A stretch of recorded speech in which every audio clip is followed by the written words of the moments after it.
नमो भगवते वासुदेवाय नमः। ओम नमः शिवाय। नमस्कार दोस्तों, आप सभी को मोहिनी एकादशी व्रत की हार्दिक शुभकामनाएं। जय श्री कृष्ण, राधे राधे। प्रिय भक्तजनों, आज वैशाख मास के शुक्ल पक्ष की एकादशी तिथि है और इस एकादशी को मोहिनी एकादशी के नाम से जाना जाता है।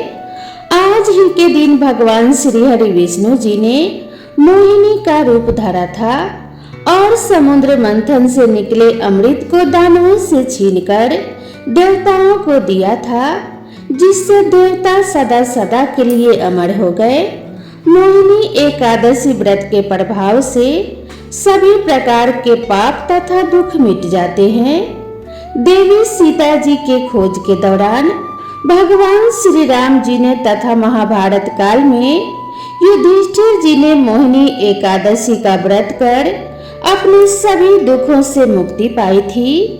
आज मैं आप सभी को सुना रही हूँ मोहिनी एकादशी की बड़ी ही दुर्लभ और पौराणिक कथा। इस कथा को बड़ी ही श्रद्धा और प्रसन्न चित मन से पूरा अवश्य सुनिएगा। एक बार अर्जुन ने भगवान श्री कृष्ण जी से कहा कि हे मधुसूदन, वैशाख माह की शुक्ल पक्ष की एकादशी का क्या नाम है तथा उसके उपवास को करने का क्या विधान है? कृपया करके यह सब मुझे विस्तार पूर्वक बताइए। अर्जुन की बात सुनकर भगवान श्री कृष्ण जी ने कहा कि हे अर्जुन, मैं एक पौराणिक कथा सुनाता हूँ जिसे महर्षि वशिष्ठ जी ने श्री रामचंद्र जी से कहा था। उसे मैं तुमसे कहता हूँ, ध्यान पूर्वक श्रवण करो। भगवान श्री कृष्ण जी ने कहा कि हे अर्जुन, एक समय की बात है, श्री राम जी ने महर्षि वशिष्ठ जी से कहा कि हे गुरु श्रेष्ठ, मैंने जनक नंदिनी सीता जी के वियोग में बहुत कष्ट भोगे हैं, अतः मेरे कष्टों का नाश किस प्रकार से होगा? आप मुझे कोई ऐसा व्रत बताने की कृपा करें जिससे मेरे सभी पाप और कष्ट नष्ट हो जाएं। महर्षि वशिष्ठ जी ने कहा कि हे श्री राम, आपने बहुत ही उत्तम प्रश्न किया है। आपकी बुद्धि अत्यंत कुशाग्र और पवित्र है। आपके नाम के स्मरण मात्र से ही मनुष्य पवित्र हो जाता है। आपने लोकहित में यह बड़ा ही उत्तम प्रश्न किया है। मैं आपको एक एकादशी व्रत का महात्म्य सुनाता हूँ। वैशाख माह के शुक्ल पक्ष की एकादशी का नाम मोहिनी एकादशी है। इस एकादशी का उपवास करने से मनुष्य के सभी पाप तथा कलेश नष्ट हो जाते हैं। इस उपवास के प्रभाव से ही मनुष्य मोह के जाल से मुक्त हो जाता है। अतः हे राम, दुखी मनुष्य को इस एकादशी का उपवास अवश्य ही करना चाहिए। इसके व्रत के करने से मनुष्य के सभी पाप नष्ट हो जाते हैं। अब आप इसकी कथा को श्रद्धा पूर्वक सुनिए। प्राचीन समय में सरस्वती नदी के किनारे भद्रावती नाम की एक नगरी बसी हुई थी। उस नगरी में द्युतिमान नामक राजा राज्य करता था और उसी नगरी में एक वैश्य भी रहता था जो धन्य धान्य से पूर्ण था। उसका नाम था धनपाल। वह अत्यंत धर्मात्मा तथा नारायण जी का भक्त था। उसने नगर में अनेक भोजनालय, प्याऊ, कुएं, तालाब, धर्मशालाएं आदि बनवाए। सड़कों के किनारे आम, जामुन, नीम आदि के वृक्ष लगवाए जिससे पथिकों को सुख मिले। उस वैश्य के 5 पुत्र थे, जिनमें सबसे बड़ा पुत्र अत्यंत ही दुष्ट और पापी था। वह वेश्याओं और दुष्टों की संगति करता था। इससे जो समय बचता था उसे वह जुआ खेलने में व्यतीत करता था। वह बड़ा ही अधम था तथा देवता, पितर आदि किसी को भी नहीं मानता था। अपने पिता का अधिकांश धन वह बुरे व्यसनों में ही उड़ाया करता था। मदपान तथा मांस भक्षण करना उसके नित्य का कर्म था। जब अत्यधिक समझाने बुझाने पर भी वह सीधे रास्ते पर नहीं आया, तो दुखी होकर उसके पिता तथा भाइयों और कुटुंबियों ने उसे घर से निकाल दिया और उसकी निंदा करने लगे। घर से निकलने के पश्चात वह अपने आभूषणों तथा वस्त्रों को बेच बेचकर अपना जीवन यापन करने लगा। धन नष्ट हो जाने पर वेश्याओं तथा उसके दुष्ट साथियों ने भी उसका साथ छोड़ दिया। जब वह भूख प्यास से व्यथित हो गया तो उसने चोरी करने का विचार किया तथा रात्रि में चोरी करके अपना पेट पालने लगा। किंतु एक दिन वह पकड़ा गया, परंतु सिपाहियों ने वैश्य का पुत्र जानकर उसे छोड़ दिया। जब वह दूसरी बार पुनः पकड़ा गया, तब सिपाहियों ने भी उसका कोई लिहाज नहीं किया तथा राजा के सामने प्रस्तुत करके उससे सारी बात बताई। तब राजा ने उसे कारागार में डलवा दिया। कारागार में राजा के आदेश से उसे नाना प्रकार के कष्ट दिए गए तथा अंत में उसे नगर से निष्कासित करने का आदेश दे दिया गया। दुखी होकर उसे अपना नगर छोड़ना पड़ा। अब वह वन में पशु पक्षियों को मारकर अपना पेट भरने लगा।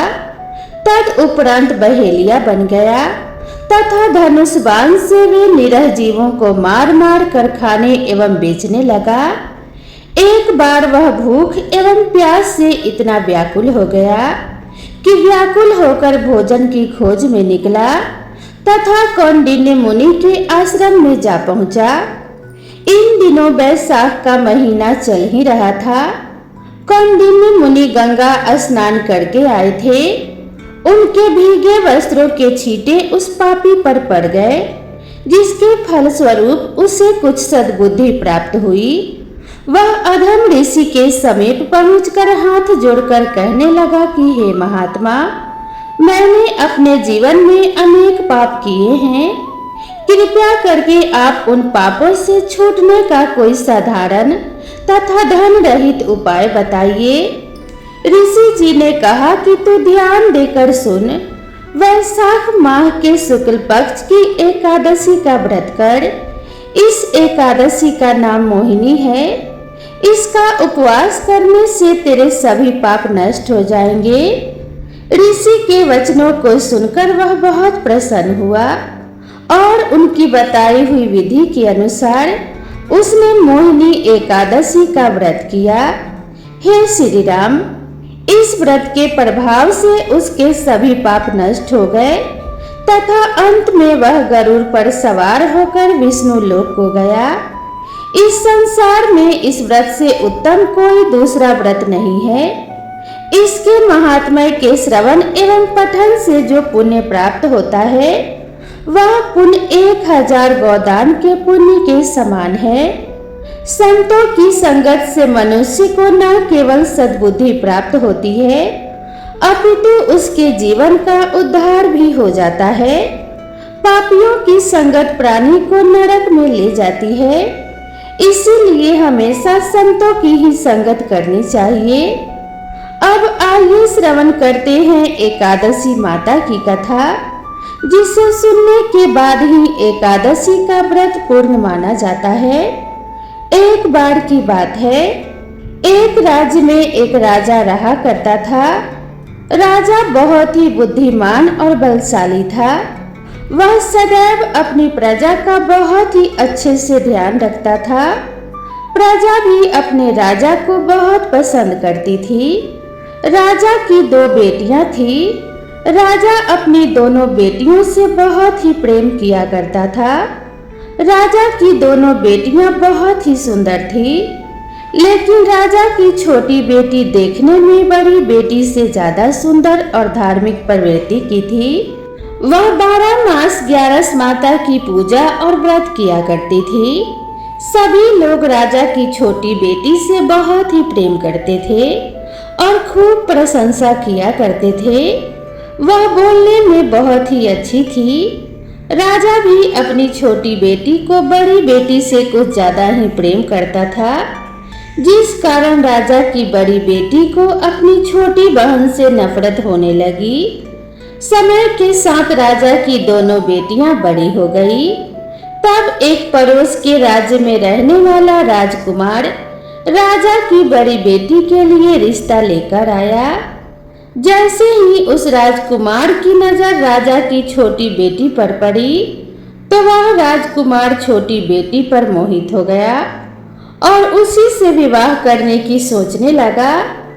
उस राजकुमार ने राजा की बड़ी बेटी के साथ विवाह करने से मना कर दिया और राजा से कहा कि आप बुरा ना माने तो मैं आपकी छोटी बेटी से विवाह करना चाहता हूँ।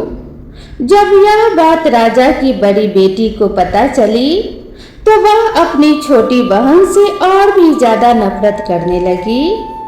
इस तरह से राजा के दोनों बेटियों में नफरत का भाव पनपने लगा। राजा की बड़ी बेटी ने अपनी छोटी बहन को अपना सबसे बड़ा दुश्मन मान लिया और अपनी छोटी बहन से बदला लेने का निर्णय ले लेती है, जिसके चलते उसने सोचा कि छोटी बहन को जान से मार देती हूँ। एक दिन राजा की बड़ी बेटी ने लड्डू में जहर मिलाकर अपनी छोटी बहन को दे दिया। छोटी बहन ने वो लड्डू खा लिया, लेकिन लड्डू खाने के बाद भी छोटी बहन को कुछ भी नहीं हुआ। बड़ी बहन यह देखकर बहुत ही आश्चर्यचकित हुई, लेकिन बड़ी बहन ने हार नहीं मानी। एक दिन जब छोटी बहन अपने कमरे में सो रही थी तब उसने मटके में सांप रखकर उसके कमरे में छोड़ दिया, लेकिन सांप भी छोटी बहन को कुछ नहीं कर पाया। जिसके बाद बड़ी बहन ने अपनी छोटी बहन से कहा कि चलो बहन, आज हम कुएं से पानी भरकर लाते हैं। तो छोटी बहन अपनी बड़ी बहन के कहे अनुसार उसके साथ पानी लेने के लिए चली गई। जैसे ही वह कुएं से पानी निकालने लगी तो बड़ी बहन ने उसे कुएं में धक्का दे दिया, लेकिन ग्यारस माता के आशीर्वाद से वह सकुशल बाहर निकल आई। यह देखकर उसे बहुत ही आश्चर्य हुआ कि ना जाने मैंने कौन कौन से प्रयास किए हैं, फिर भी इसका कुछ नहीं बिगाड़ सकी। उसने एक दिन सोचते सोचते अपनी छोटी बहन के पास जाकर कहा कि बहन, तुमको पता है भगवान सबकी मृत्यु एक निश्चित समय पर लिखते हैं। तुम्हारी और मेरी मृत्यु कैसे होगी क्या तुम जानती हो? तब छोटी बहन ने कहा कि हाँ बहन, मेरी मृत्यु कैसे होगी यह तो मैं जानती हूँ।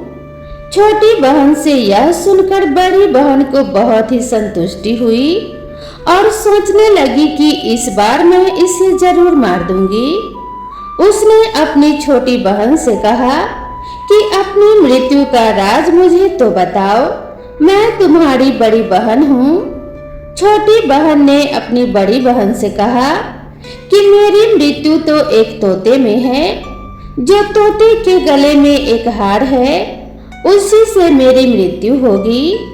जब कोई व्यक्ति उस तोते को मारकर वह हार अपने गले में पहन लेगा तो मैं मूर्छित हो जाऊंगी, और जैसे ही उस हार को अपने गले से उतार देगा तो मैं वापस जीवित हो जाऊंगी।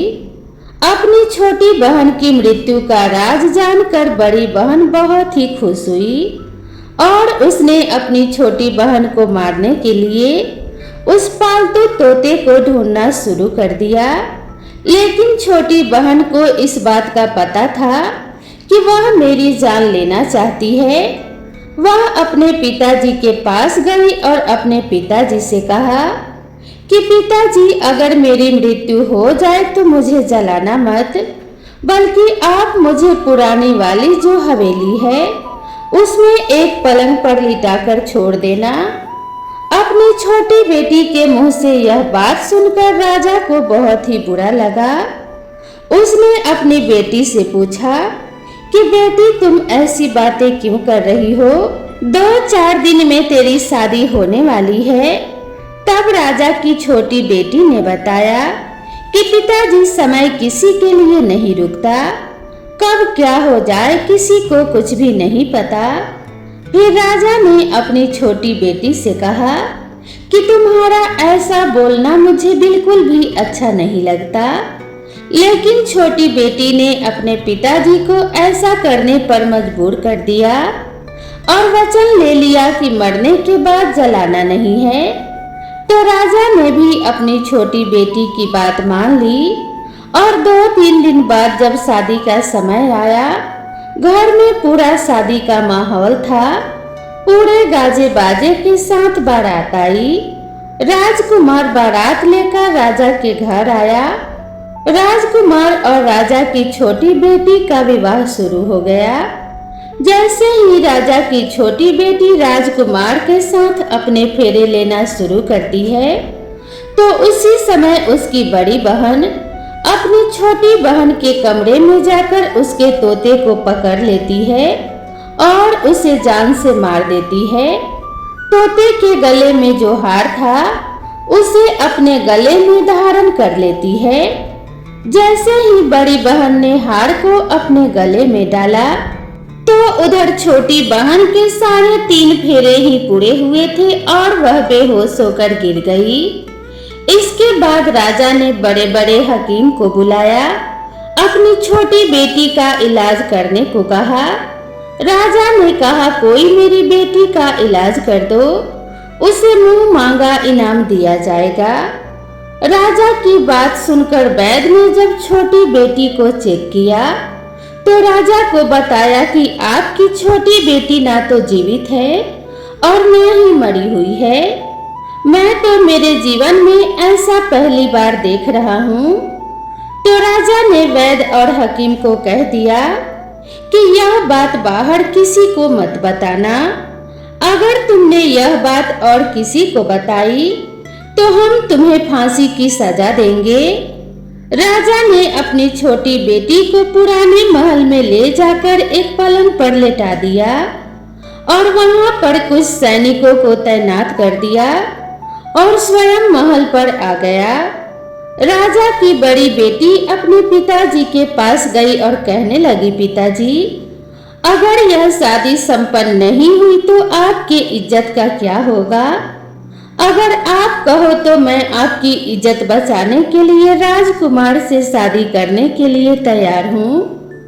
राजा ने अपनी बड़ी बेटी की बात मानकर छोटी बेटी के कपड़े बड़ी बेटी को पहना दिए और मंडप पर भेज दिया। लेकिन राजकुमार यह जान गया था कि यह राजा की छोटी बेटी नहीं है, तो उसने शादी करने से मना कर दिया। लेकिन वहां पर आए सारे लोगों ने राजकुमार को शादी करने के लिए विवश कर दिया और राजा की बड़ी बेटी से उस राजकुमार की शादी करवा दी। बचे हुए 3.5 फेरे बड़ी बेटी के साथ दिलवा दिए गए। उसके बाद राजकुमार राजा की बड़ी बेटी को अपने महल में ले गया। राजकुमार राजा की बड़ी बेटी से ना तो बात करता था और न ही उसे पसंद करता था और न ही उसके कमरे में जाता था। राजकुमार ने यह फैसला ले लिया कि मैं तो राजा की छोटी बेटी को ढूंढ कर ही रहूंगा। वह दिन रात उसे ढूंढता हुआ इधर उधर घूमने लगा। एक दिन राजकुमार अपने घोड़े पर सवार होकर राजा के पुराने महल के पास पहुंच गया, जहां पर उसने कुछ सैनिकों को देखा। महल के पास पहुंचकर राजकुमार ने जब महल को ध्यान से देखा, तो वह समझ गया कि यह तो मेरे ससुर का पुराना महल है। तब राजकुमार ने सैनिकों से पूछा कि तुम लोग यहाँ पर क्या कर रहे हो और इस महल के अंदर उस पलंग पर कौन लेटा है? तो सैनिकों ने बताया कि यहाँ पर राजा की छोटी बेटी लेटी है। यह सुनकर राजकुमार बहुत ही खुश हुआ और तुरंत उससे मिलने के लिए अंदर चला गया। लेकिन देखा अंदर जाकर तो वो बिल्कुल बेहोश थी। राजकुमार उसकी सेवा करने लगा। जैसे ही रात हुई, राजा की छोटी बेटी उठकर बैठ गई। राजकुमार यह देखकर बहुत ही खुश हुआ और उससे पूछने लगा कि तुम यहाँ पर क्या कर रही हो? ऐसे बीच फेरों से गायब होकर यहाँ पर क्यों चली आई? तुम मेरे साथ मेरे महल में चलो। राजा की छोटी बेटी ने राजकुमार को सारी बात बता दी।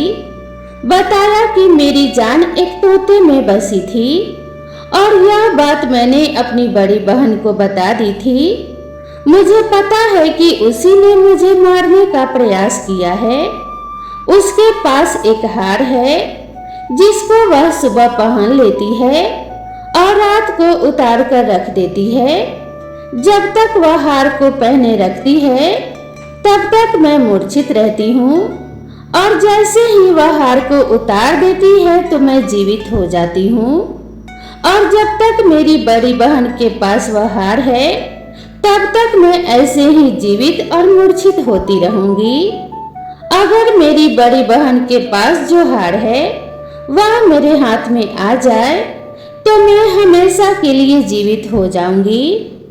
राजकुमार यह बात सुनकर राजा की छोटी बेटी के पास रहने का निर्णय ले लेता है और बचे हुए फेरे लेकर अपने विवाह को भी पूरा कर लेता है और राजा की छोटी बेटी के साथ वहीं पर रहने लगता है।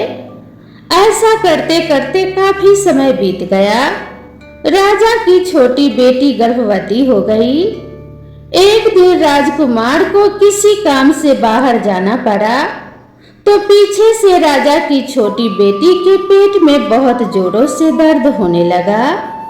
उसने उस समय ग्यारस माता का आवाहन किया, जिसके बाद ग्यारस माता वहां पर प्रकट हुई और उन्होंने उसके दर्द को दूर किया।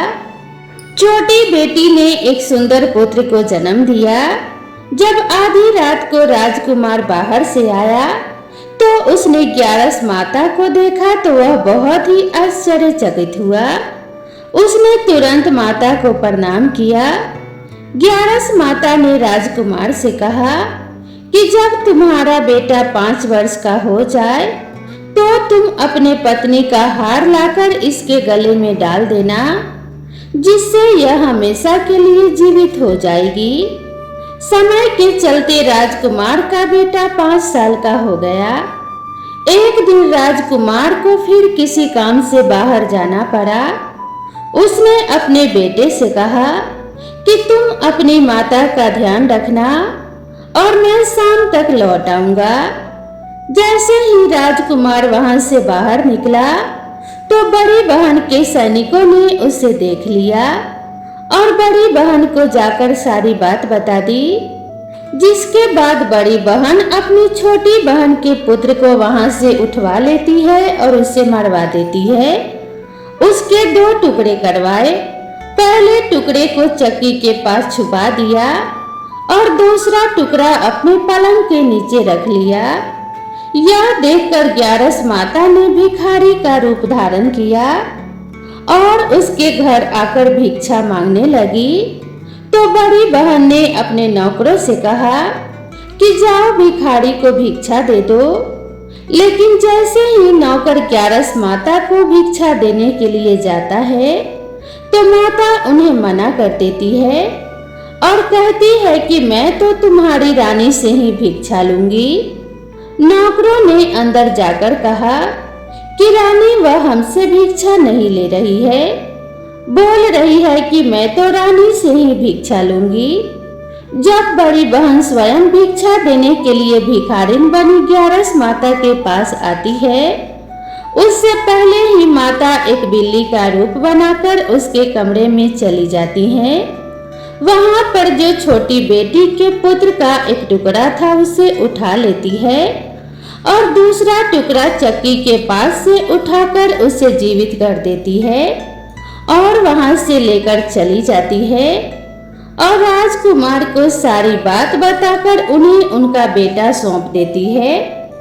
राजकुमार अपने बेटे को लेकर उस बड़ी बहन के पास जाता है और उससे कहता है कि इस बच्चे का अच्छे से ध्यान रखना है। अगर तुम इस बच्चे का अच्छे से ध्यान रखोगी तो ही मैं तुमसे बात करूंगा, वरना मैं यहाँ से चला जाऊंगा। एक दिन राजकुमार ने अपने बच्चे से कहा कि तुम ऐसा करो, तुम्हारी माँ के गले का वो हार मांग लो, तुम्हारी जिद की वजह से वह तुम्हें दे देगी। अपने पिताजी के कहे अनुसार लड़का अपनी बड़ी माँ के पास जाकर कहता है कि हे माँ, मुझे तुम्हारे गले का हार चाहिए।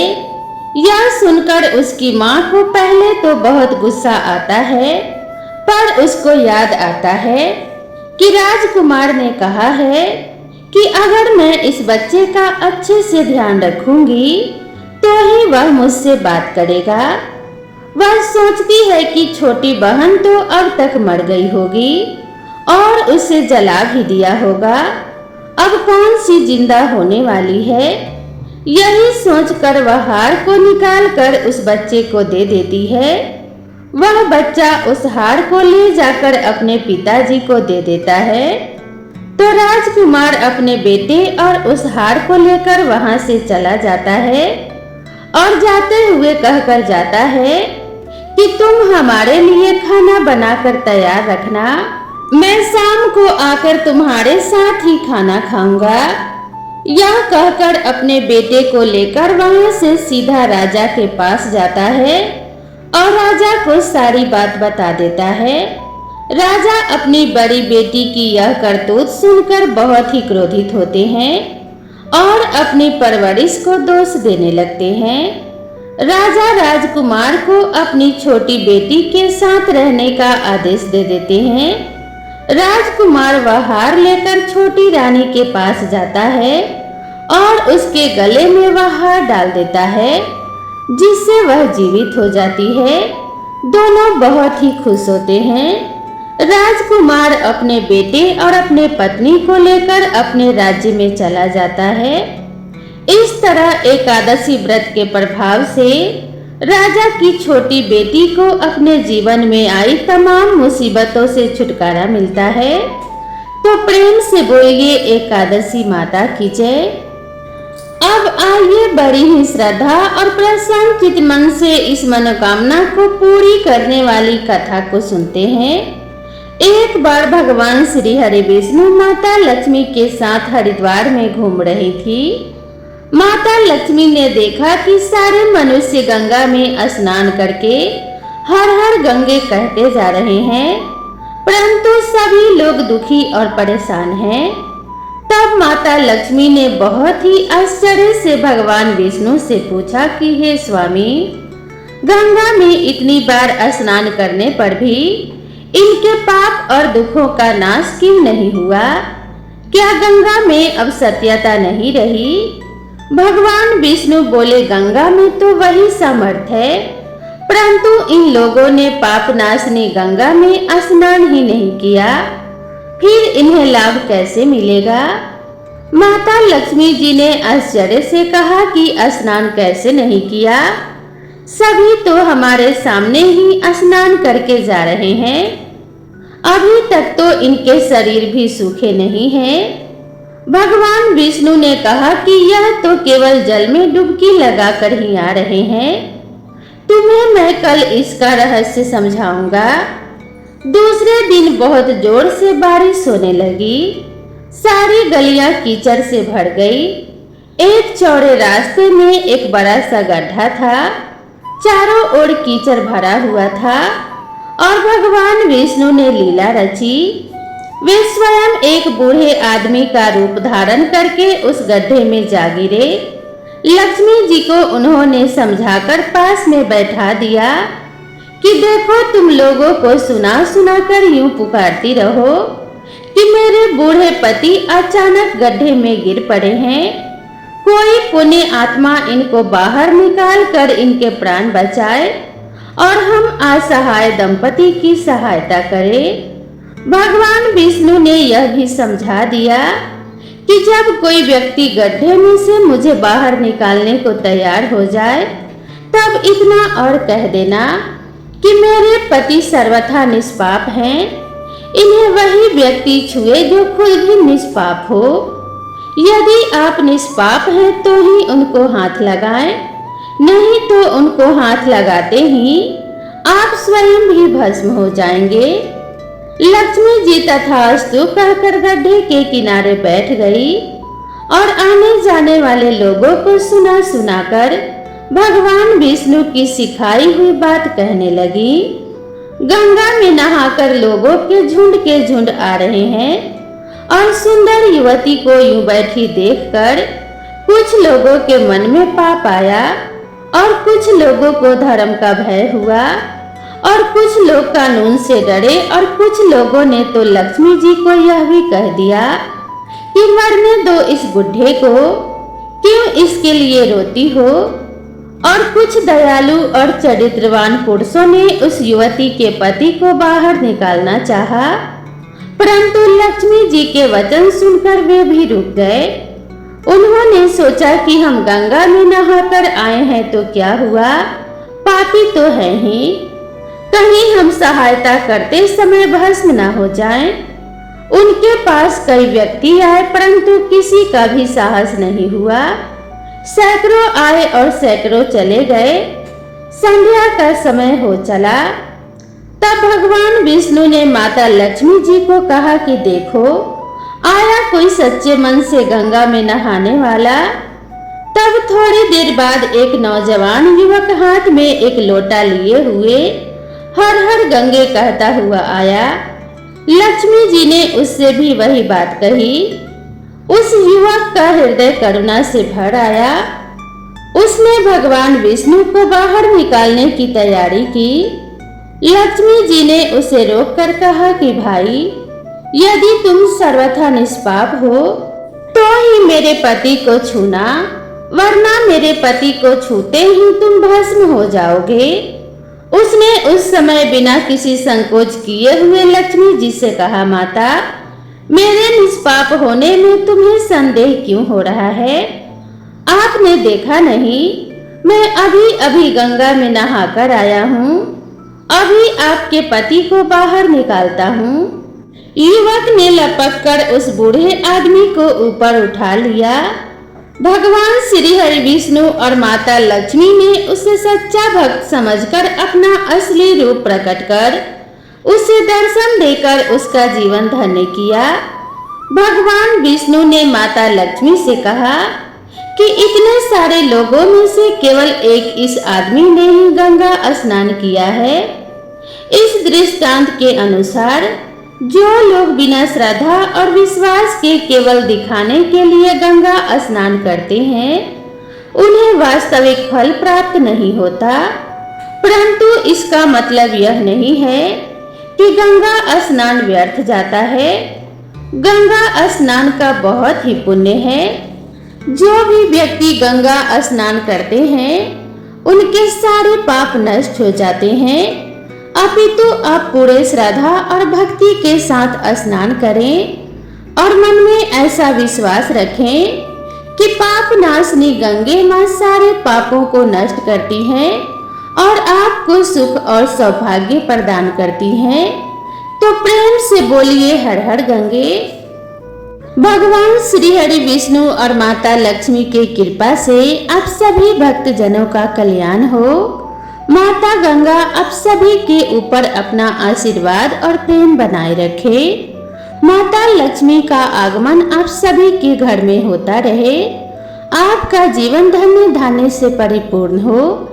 इसी मंगल कामना के साथ आप सभी से विदा लेते हैं तथा आप सभी से अनुरोध करते हैं कि आप सभी दोस्तों को वीडियो जरा भी पसंद आई हो तो वीडियो को एक लाइक जरूर करें। चैनल पर पहली बार आए हैं तो चैनल को सब्सक्राइब करना ना भूलें। वीडियो को लाइक और शेयर करना बिल्कुल ना भूलें। तो मिलते हैं इसी तरह की नई कथा और नई कहानी के साथ। तब तक के लिए राधे राधे।